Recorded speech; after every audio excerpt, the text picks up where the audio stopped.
নমস্কার বন্ধুরা, কেমন আছো সবাই? আশা করি ভালো আছো। শিশুর জীবন বিকাশের স্তর, হ্যাঁ সত্যিই শুনেছ। এটা আমাদের মাতা পিতা এবং শিক্ষক শিক্ষিকা হিসাবে আমাদের জানা উচিত।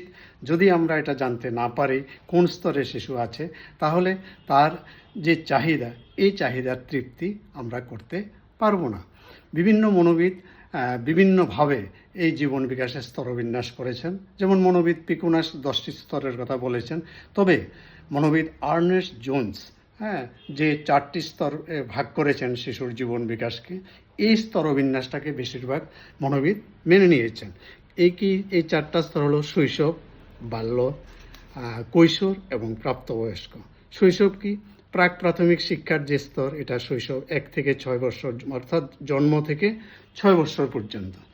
বাল্য হলো 6 থেকে 11 বছর, এটা হলো প্রাথমিক স্তর। এবং 11 বা 12 থেকে 18 বছর পর্যন্ত যে স্তর, এটা হলো সম্পূর্ণ মাধ্যমিক স্তর, এটাকে আমরা কৈশোর বলি। তো এই যে 4টি স্তর, এই 4টি স্তরের বিভিন্ন চাহিদা সম্পর্কে আমাদের জানা উচিত।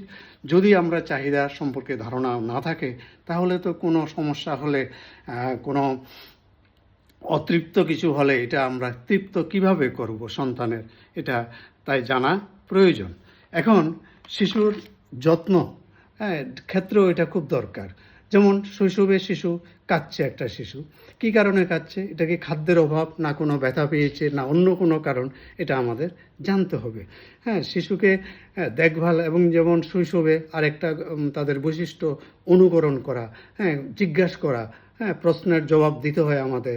এবং এই বয়সে তাদেরকে বড়দের সাথে একটু মিশতে দেবেন, যেহেতু অনুকরণের মাধ্যমে তারা শিখে।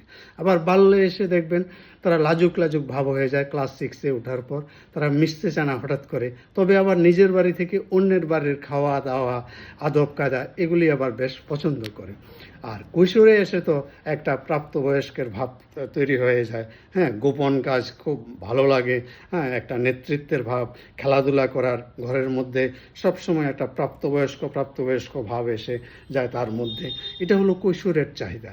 এই চাহিদাও সঠিকভাবে তৃপ্ত করতে হবে। খেলাধুলা, সাংস্কৃতিক কর্মকাণ্ড, সামাজিক কর্মকাণ্ড, পূজা পার্বণ, এগুলিতে শিশুকে যোগদানের সুযোগ করে দিতে হবে। যত বেশি তারা এসব কর্মকাণ্ডে যুক্ত হবে, তত বেশি তাদের চাহিদা পূরণ হবে এবং তারা তত বেশি সামাজিক হবে।